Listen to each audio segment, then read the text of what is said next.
네, 오늘도 두 분의 전문가와 함께 사건, 사고 소식 살펴보겠습니다. 네, 배상훈 서울디지털대학교 경찰학과 학과장 손정혜 변호사와 함께합니다. 네, 안녕하십니까? 안녕하세요. 네. 자, 제천 화재 사고의 충격이 가시기도 전에 또 어제 화재 사고가 있었습니다. 자, 수원 광교 신도시였죠. 오피스텔 공사 현장에서 큰 불이 났는데요. 1명이 사망하고 14명이 부상했습니다.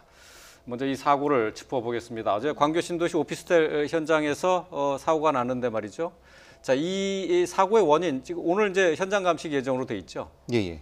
25일 어제입니다. 오후 2시 40분에 발생한 거로 돼 있고요. 광교에는 SK 오피스텔이고요. 네. 사고 원인은 이제 그 철근 절단 용접 중에 불꽃이 주변에 튀었다고 합니다. 근데 하필 네. 또 지하 2층에서 철근을 절단하는 작업을 했고 그 중간에 뭐 여러 가지 뭐 스티로폼이라든가 아니면 유류 증기 같은 것이 접촉해서 폭발했을 가능성을 가지고 지금 화재 오늘 감식이 들어갈 겁니다. 예. 네. 지금 현장 사진을 저희가 이제 제보 화진을 통해서 이제 영상을 통해서 보고 있는데요. 네. 어제 불길이 상당히 거셌어요.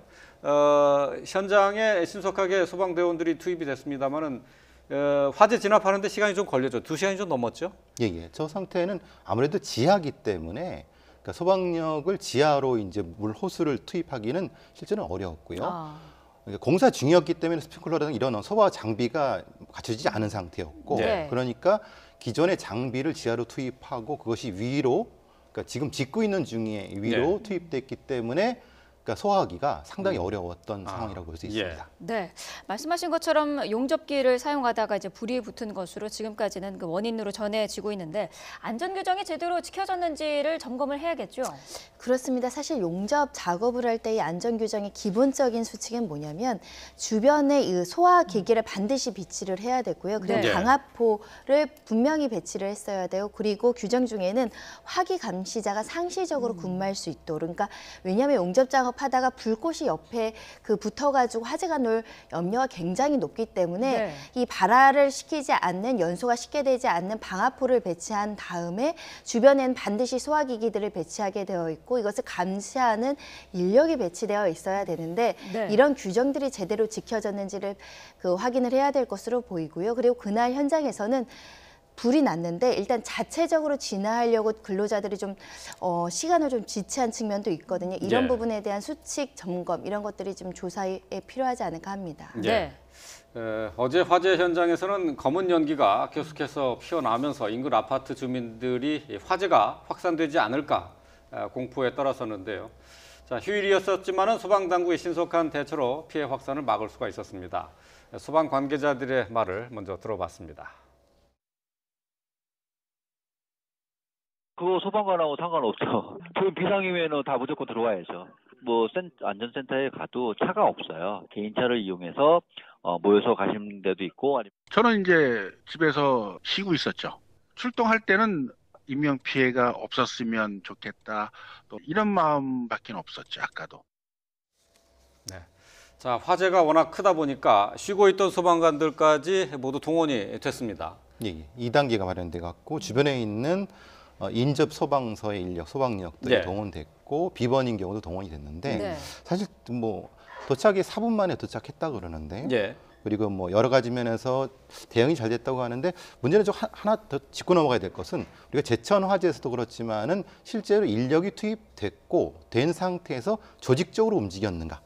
이것은 좀 차이가 있을 수 있거든요. 2시간 40분이나 걸렸다는 겁니다. 근데 실제로 그러면은 인력은 갔는데 장비가 안 갔을 수 있고 인력은 갔는데 어떤 지휘 차량 이런 것들이 안 갔을 수 있는 이런 부분들은 한 번쯤은 따져봐야 되는 거고 물론 저기 휴일임에도 불구하고 고생하신 소방관들의 노고는 저희가 잊지 말아야 되겠습니다. 네. 자, 한편 이 개인 차량에 소방 장비를 트렁크에 싣고 출동하는 소방관들의 모습이 포착되기도 했습니다. 소방관들의 열악한 근무 환경을 보여주는 것 아니냐라는 이야기가 나오고 있는데요. 당시 출동 장면을 목격한 시민의 말을 들어봤습니다. 개인 차량을 끌고 오셔가지고 한 군데 모이셔서 4-5명이 모여서 트렁크나 자기 차량 그 조수석에서 장비 꺼내서 입고 그냥 걸어가시더라고요. 그거 보니까 좀 찡해서 네, 저가 화면으로 봤습니다만 출동 차량이 아니었고요. 소방관 개인의 승용차 트렁크에서 이제 장비들을 꺼내서 입고 그곳으로 이제 출동하는 소방관들의 모습을 볼 수가 있었는데, 자, 이런 부분이 흔히들 일어나고 있는 겁니까?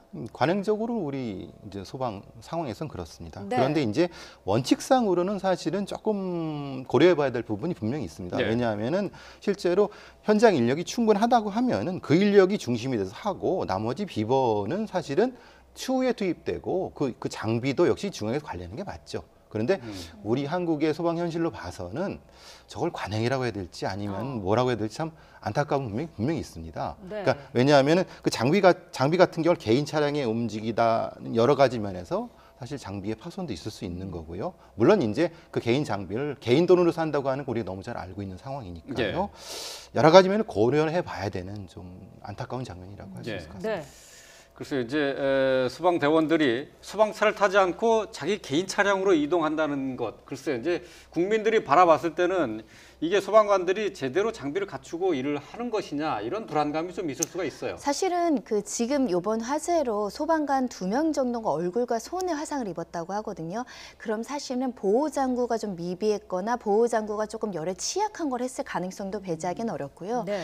특히 여러 가지 어떤 그 차량에 대한 어떤 보조 조치가 있었다라고 한다면 개인 차를 굳이 이동하는 데까지 사용하지 않았을 개연성이 높은데 네. 그럼에도 불구하고 급한 마음에 개인 차까지 가지고 나와서 트렁크에 있는 개인 장비를 또 사용했다는 부분은 결국은 예산의 문제입니다. 우리가 네. 문재인 정부에서 예산을 많이 확충해서 소방 공무원도 증원하고 여러 가지 장비나 이런 거에 투자를 한다고 하지만 그것이 이루어지기 지금 단계는 여전히 굉장히 열악한 것은 아닌가라는 우려를 할 수밖에 없고요. 특히 네. 이것이 서울과 지방의 격차가 또 크다고 하니까 더 우려되는 부분들이 있습니다. 네.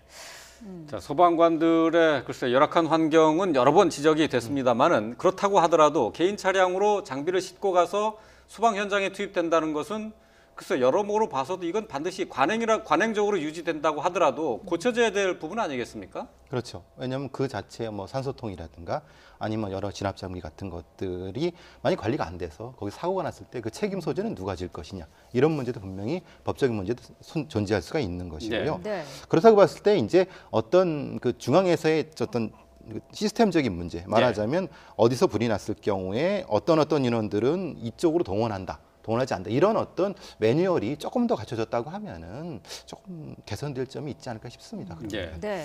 손 변호사가 조금 전에 잠시 지적을 했습니다만은 근데 서울과 수도권은 그래도 그나마 좀 나은 편인데 이번에 큰 사고가 났었던 제천과 같은 지역 같은 경우 지방 도시 같은 경우는 글쎄 소방 인력이 담당해야 할 지역이 워낙 많죠, 크죠. 그러니까 제천이라고 하면은 사실은 서울의 한 뭐 5배 정도 된 크기만으로 봐도 뭐 그러니까 실제로 그걸 다 자동차로 움직여야 되는데요. 네. 인력이 적으면은 오히려 이런 경우가 생기는 거죠. 차보다 사람이 더 적은 경우가 생기는 겁니다. 네. 그렇다고 했을 때 혼자 가서 불을 꺼야 된다. 이게 말이 안 되거든요. 왜냐하면 운전도 하고 물 호수도 내리고 그걸 자기가 작동도 해야 되는 이런 상황은 제천 같은 데 벌어질 수 있는 거고요. 우리 서울 같은 그나마 나은 것은 초기 소방력 같은 경우는 그나마 이제 최소한 20명 이상이니까 네. 체계적인 소화가 가능한 부분이 될 수 있을 것 같습니다. 네.